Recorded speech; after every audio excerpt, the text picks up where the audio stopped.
জীবন ইতিহাস যেমন শিক্ষণীয় তেমনি পালনীয়। ঈদ মানেই তো খুশি, ঈদ মানেই তো আনন্দ। সবার জন্যই চাই ঈদের আনন্দ, সমান সমান খুশি। কিন্তু চাইলে কি সব হয়? কিছু ব্যতিক্রম তো থেকেই যায়। যেমন রাসূল সাল্লাল্লাহু আলাইহি সাল্লামের সময় এক ঈদে নামাজ শেষ করে ফিরছেন দয়াল নবীজি সাল্লাল্লাহু আলাইহি সাল্লাম। তিনি লক্ষ্য করে দেখলেন মাঠের এক কোণে বসে কাঁদছে একটি তুলতুলে কোমল শিশু। এই খুশির দিনও কান্না। অবাক হলেন রাসূল সাল্লাল্লাহু আলাইহি সাল্লাম। তার হৃদয়ের বেদনার ঢেউ আছড়ে পড়ল। রাসূল সাল্লাল্লাহু আলাইহি সাল্লাম ছেলেটির কাছে গিয়ে কান্নার কারণ জিজ্ঞেস করলেন। দুটি বলল, আমার আব্বা আম্মা নেই, কেউ আমাকে আদর করে না, কেউ আমাকে ভালোবাসে না, আমি কোথায় যাব? এতিম নবী রাহমাতাল লিল আলামিন। ছেলেটির কথা শুনে গুমরে কেটে উঠল। নবী সাল্লাল্লাহু আলাইহি সাল্লাম কোমল হৃদয় জেগে উঠল। তার মর্ম বেদনা তিনি পরম আদরের শিশুটিকে বাড়ি নিয়ে গেলেন। হযরত আয়েশা রাদিয়াল্লাহু তাআলা আনহাকে ডেকে বললেন, হে আয়েশা, ঈদের দিনে তোমার জন্য একটি উপহার নিয়ে এসেছি, এই নাও তোমার উপহার। ছেলেটিকে পেয়ে দারুণ খুশি। হযরত আয়েশা রাদিয়াল্লাহু তাআলা আনহা বিনা করে মুহূর্তে তাকে গোসল করিয়ে জামা পরালেন, তারপর তাকে পেট ভরে খেতে দিলেন। রাসূল সাল্লাল্লাহু আলাইহি সাল্লাম ছেলেটিকে বললেন, আজ থেকে আমরাই তোমার পিতামাতা, আমরাই তোমার অভিভাবক, কে খুশি তো? রাসূল সাল্লাল্লাহু আলাইহি সাল্লামের কথা শুনে ছেলেটির চোখে মুখে বয়ে গেল আনন্দের বন্যা। এই ছিল এতিমের প্রতি রাসূল সাল্লাল্লাহু আলাইহি সাল্লামের ভালোবাসা।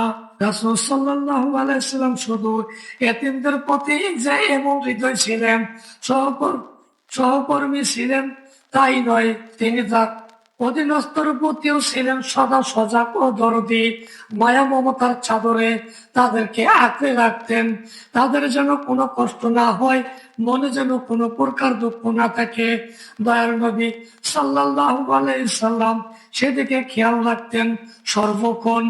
রাসূল সাল্লাল্লাহু আলাইহি সাল্লামের দুজন খাদেম ছিলেন, একজন হযরত যায়েদ ও আরেকজন হযরত আনাস রাদিয়াল্লাহু তাআলা আনহু। তাদের সাথে রাসূল সাল্লাল্লাহু আলাইহি সাল্লাম কখনই মনিব স্বরূপ আচরণ করেন না, পরা ভাষায় কথা বলেন না, খারাপ ব্যবহার করতেন না, মেজাজ দেখাতেন না, আদেশ কিংবা নির্দেশ কঠোরতাও দেখাতেন না, বরং আপন পরিবারের সদস্যদের মতোই তাদের সাথে ব্যবহার করতেন, খাবার খেতেন, একই ধরনের জীবন যাপন করতেন। কি আশ্চর্যের ব্যাপার! আজকের দিনে যা কল্পনাও করা যায় না। আর যায়েদ রাদিয়াল্লাহু তাআলা আনহুর কথাই বলি না কেন, ছোটবেলায় তিনি তার মা বাপ থেকে হারিয়ে যান। আল্লাহর রহমতে তার আশ্রয় হয় রাসূল সাল্লাল্লাহু আলাইহি সাল্লামের ঘরে।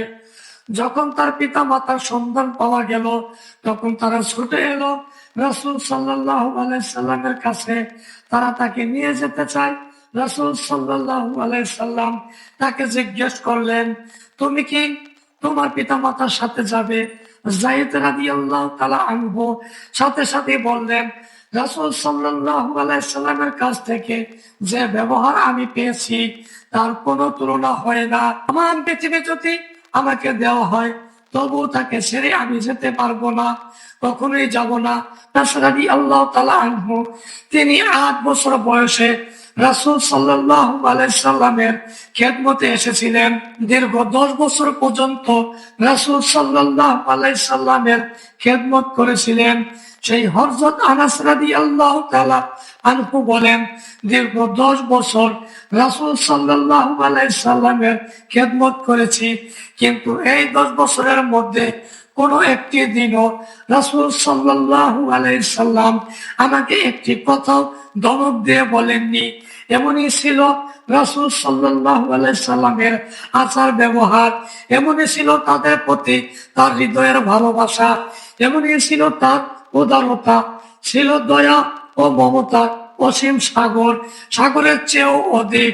রাসূল সাল্লাল্লাহু আলাইহি সাল্লামের মতো এমনই হৃদয়ের অধিকারী হতে হবে আমাদের, যে হৃদয় হবে ভালোবাসায় পূর্ণ, মমতায় পরিতম্বর, যে হৃদয় হবে আকাশের চেয়েও প্রশান্ত, সাগরের চেয়েও বিশাল। এমনই হৃদয় তৈরির জন্য প্রয়োজন রাসূল সাল্লাল্লাহু আলাইহি সাল্লামের শিক্ষা গ্রহণ ও সৎ সাহস। এর জন্যই আমাদের রাসূল সাল্লাল্লাহু আলাইহি সাল্লামের আদর্শ অনুসরণ করতে হবে, তার পথেই চলতে হবে, তার শিক্ষায় গ্রহণ করতে হবে।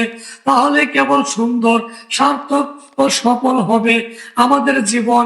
আসুন আমরা রাসূল সাল্লাল্লাহু আলাইহি সাল্লামকে ভালোবাসি, তার শিক্ষা গ্রহণ করি, তার আদর্শ অনুসরণ করি, তারই দেখানো আলো ঝলমল পথে সর্বদা চলি। হে আল্লাহ, আমাদেরকে সঠিক পথে চলার তৌফিক দেন।